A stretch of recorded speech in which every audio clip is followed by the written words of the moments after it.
was the first week of December. The snow fell quietly, covering the rooftop like icing on a cake. In a little town of Willowbrook, inside a small cottage by the woods lived Clara, a young woman who loved Christmas, but this year money was tight. She looked around her small living room. No expensive ornaments, no fancy lights, just a simple pine tree waiting to be decorated. She sighed and whispered, "I wish I could make Christmas beautiful even without money."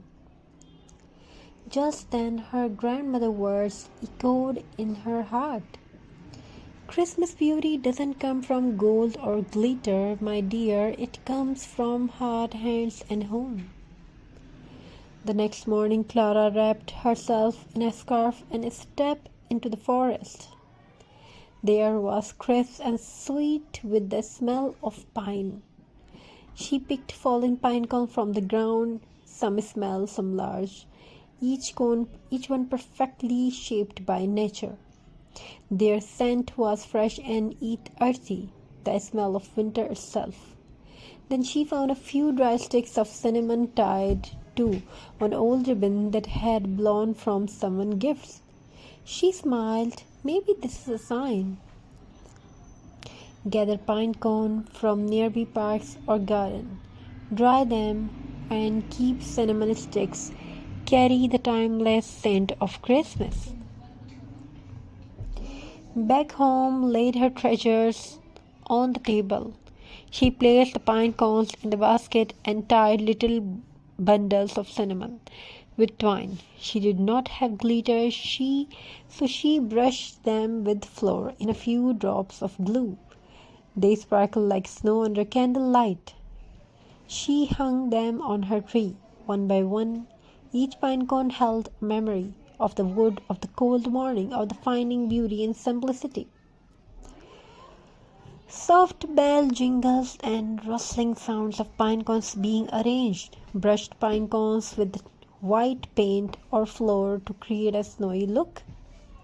Tie cinnamon sticks together with jute or ribbon and hang them as ornaments. That evening, Clara lit a small candle near her handmade ornaments.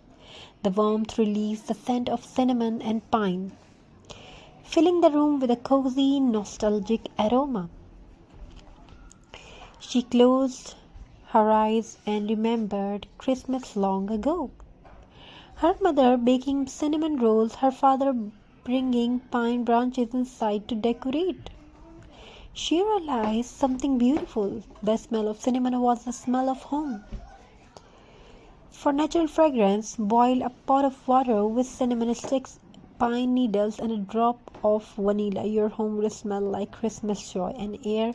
No air freshener needed. Now move to the next story. Next part of the story. A soft knock came at her door. It was little Tom from next door. He peeked inside and gasped, "Wow, Miss Clara, your tree smells amazing. Did you buy all that?" Clara smiled shyly. "No, Tom, I made it myself from things I found." Tom's eyes widened. "Can you show my mom too?"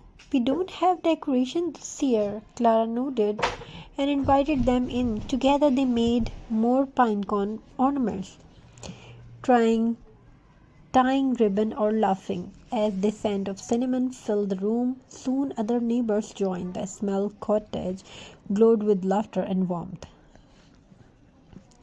By Christmas evening, Clara, once quiet home, had become the heart of the neighborhood. Everyone brought something small, old ribbon, berries, scraps of clothes. They created gardens of pine cones and cinnamon.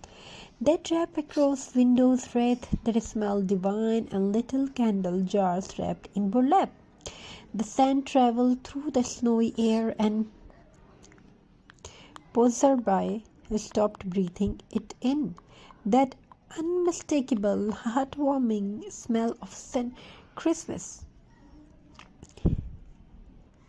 That night Clara stood by her glowing pine tree. She did not have store-bought ornaments, but she had something far greater: love, community, and the scent of memories. She whispered softly, Christmas is not about how much you spend, it's about how much you love you wrap into every little things. The pine cones sparkled, the cinnamon glowed, and at that tiny cottage, Christmas came alive, not from money but from heart. The next morning, the town awoke to a new tradition. Everyone began to decorate their homes with pine cone and cinnamon, passing the story of Clara's homemade Christmas from one family to another. And from that year onward, Willowbrook smelled like hope, love, and warm cinnamon.